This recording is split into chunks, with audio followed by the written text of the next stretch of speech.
आज हम स्टडी करने वाले हैं प्रोकैरियोटिक सेल्स के बारे में। इन्हें हम कहते हैं प्रोकैरियोटिक कोशिकाएं, और ये जो कोशिकाएं होती हैं ये बहुत ही सिंपल होती हैं। ठीक है, सो फर्स्ट स्लाइड पर आते हैं।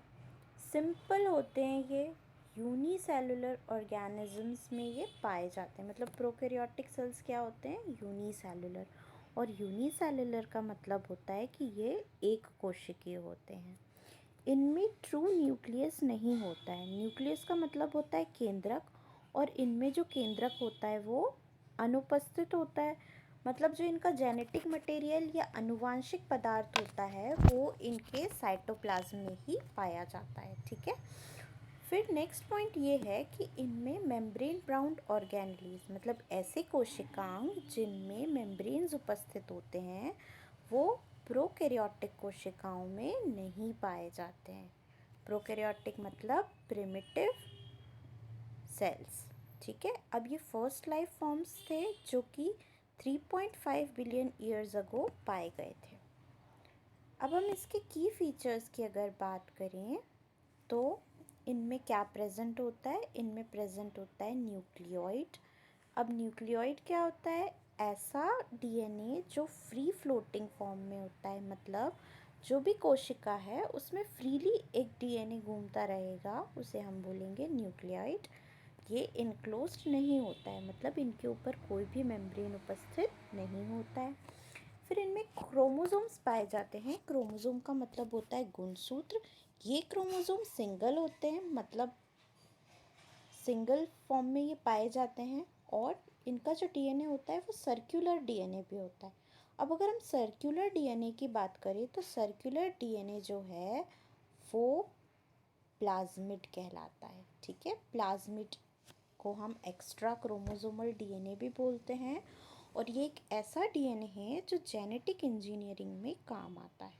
ठीक है, अब नो ऑर्गेनेलीज मतलब कौन से कोशिकांग इसमें उपस्थित नहीं होते हैं? तो ऐसे कोशिकांग जिनमें डबल मेम्ब्रेन बाउंड ऑर्गेनेलीज होती हैं वो इनमें उपस्थित नहीं होते हैं, जैसे कि माइटोकॉन्ड्रिया, एंडोप्लाज्मिक रेटिकुलम, क्लोरोप्लास्ट, और भी कुछ होते हैं जो हम आगे स्टडी करेंगे।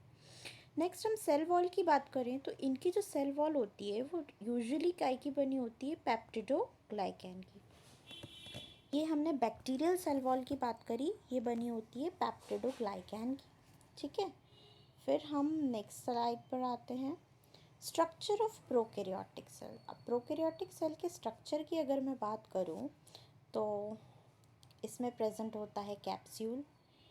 ठीक है, कैप्सूल आउटर प्रोटेक्टिव कवरिंग होती है। फिर इसमें सेल वॉल उपस्थित होती है, जो अभी मैंने आपको बताई कि बैक्टीरिया में जो सेल वॉल है वो काय की बनी हुई है? पेप्टिडोग्लाइकैन की बनी हुई है। ठीक है, फिर इसमें क्या होता है? प्लाज्मा मेम्ब्रेन होता है। और प्लाज्मा मेम्ब्रेन क्या होता है? ये एक अर्ध पारगम झिल्ली होती है, मतलब सेमी परमीएबल मेम्ब्रेन होता है, जो सेल में चीज़ों को अंदर बाहर आने जाने के लिए क्या करता है? एक कवरिंग प्रोवाइड करता है, एक रास्ता प्रोवाइड करता है। जो सेल को रिक्वायर्ड है वही चीज़ें सेल के अंदर जाएंगी। तो प्लाज्मा मेम्ब्रेन कैसा होता है? Semi permeable.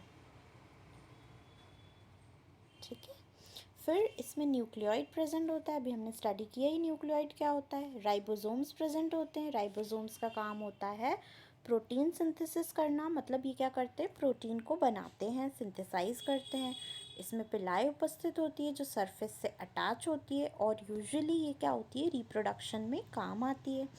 फिर मोटिलिटी के लिए इसमें फ्लैजेला उपस्थित होता है। अब मोटिलिटी क्या होती है? मोटिलिटी मतलब होता है सेल का चलना।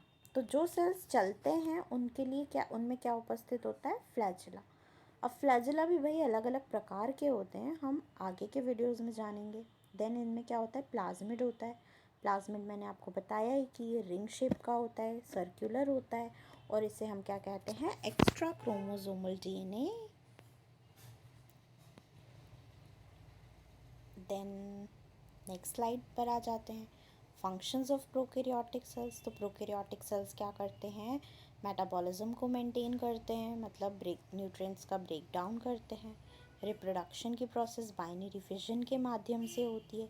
एडेप्टेशंस जो ये करते हैं वो प्लाज्मिड बनाते हैं और एंडोस्पोर्स बनाते हैं सर्वाइवल के लिए। अब एंडोस्पोर्स क्या होते हैं? यूजुअली जब कंडीशंस अनफेवरेबल होती हैं, मतलब भाई कि ऐसा एनवायरनमेंट है, ऐसा माहौल है कि भाई वो बैक्टीरिया भी सर्वाइव नहीं कर सकता, तो वो अपने आसपास क्या कर लेगा? सिस्ट का फॉर्मेशन कर लेगा, अपने आप को बंद कर लेगा, और फिर जब कंडीशन फेवरेबल आएंगी तो वो ग्रोथ के लिए रेडी हो जाएगा। ठीक है। टाइप्स एंड एग्जाम्पल की बात करें तो पहला एग्जाम्पल देख लें, हम यहाँ पर लिखा हुआ है बैक्टीरिया का। ठीक है, बैक्टीरिया की अगर हम बात करें तो E coli, Streptococcus, lactobacillus, cyanobacteria. Cyanobacteria को आप ब्लू ग्रीन एल्गे के नाम से भी जानते हैं, है ना। E coli is Escherichia coli, genetic engineering में बहुत हेल्प करती है। लैक्टोबैसिलस, आप मिल्क को कर्ड बनाने के लिए लैक्टोबैसिलस की वेराइटीज़ का यूज़ करते हैं। ठीक है। देन आर्किया की बात करें तो आर्किया में सल्फोलोबिस है जो एक्सट्रीम हीट और एसिडिटी कंडीशन में सर्वाइव कर सकता है। Okay. Then next, prokaryotic versus eukaryotic cells, इनमें क्या डिफरेंस है? तो हम इसके अगर डिफरेंस की बात करें तो सबसे पहले देख लें कि न्यूक्लियस, तो प्रोकैरियोट्स में न्यूक्लियस नहीं होता है और यूकैरियोट्स में न्यूक्लियस होता है। ऑर्गेनेलीज की बात करें तो जो प्रोकैरियोट हैं उनकी जो ऑर्गेनेलीज या कोशिकांग होंगे उनमें मेम्ब्रेन नहीं होगा, और प्रोकैरियोटिक की जो ऑर्गेनेलीज होती हैं उनमें मेम्ब्रेन होता है, और कभी कभी तो डबल मेम्ब्रेन भी होता है। जैसे माइटोकॉन्ड्रिया की अगर हम बात कर लें तो उसमें डबल मेम्ब्रेन होता है। फिर जो डीएनए होता है वो या तो सर्कुलर होता है या लीनियर होता है।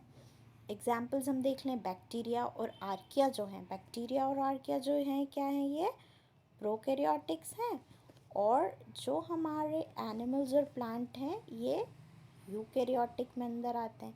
तो यूकैरियोटिक मतलब क्या हो जाता है? ये एडवांस वाले ऑर्गेनिजम्स हैं। ठीक है। तो प्रोकैरियोटिक मतलब प्रिमिटिव, यूकैरियोटिक मतलब एडवांस। बहुत कन्फ्यूजन रहता है इसमें सबको। देन रिप्रोडक्शन की बात करें तो रिप्रोडक्शन जो है वो बाइनरी फिजन के माध्यम से होता है, मतलब एक सेल जो है वो दो एक जैसे पार्ट्स में टूट जाएगा। फिर कॉन्जुगेशन, कॉन्जुगेशन में क्या हो जाता है? प्लाज्मिड का एक्सचेंज हो जाता है, ये यूजुअली पिलाई के माध्यम से होता है।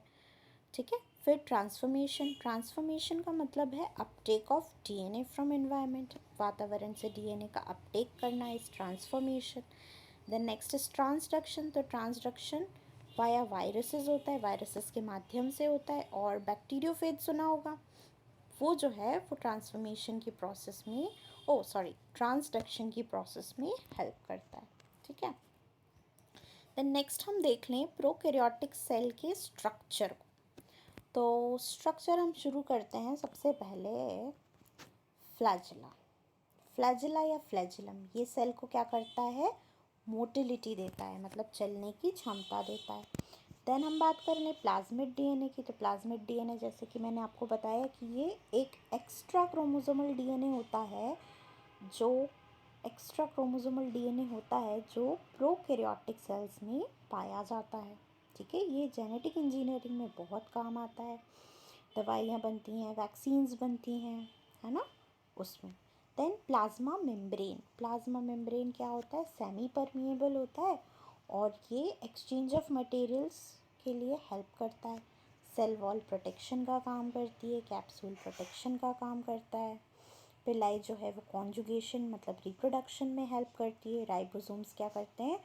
प्रोटीन सिंथेसिस का काम करते हैं। साइटोप्लाज्म क्या होता है? साइटोप्लाज्म कोशिका द्रव्य होता है, इसी में सारी सेल ऑर्गेनेलीज जो होती हैं वो लाई करती हैं, मतलब सारे कोशिकांग कहाँ होते हैं? साइटोप्लाज्म के अंदर होते हैं।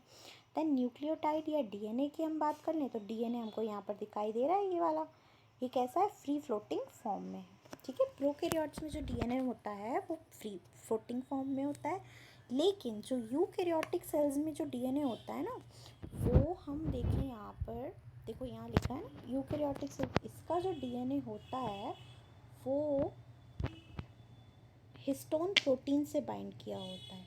हिस्टोन एक प्रकार का प्रोटीन है जो कि पॉजिटिवली चार्ज है, और जो हमारा डीएनए है, डीएनए का जो फुल फॉर्म है वो क्या है? Deoxyribonucleic acid. और ये जो डीऑक्सीराइबोन्यूक्लिक एसिड है ये जेनेटिक इन्फॉर्मेशन या आनुवांशिक पदार्थ को एक जनरेशन से दूसरे जनरेशन में ले जाने का काम करता है। तो आई होप आपको प्रोकैरियोटिक सेल्स के रिगार्डिंग कुछ समझ में आया होगा। See you in the next video.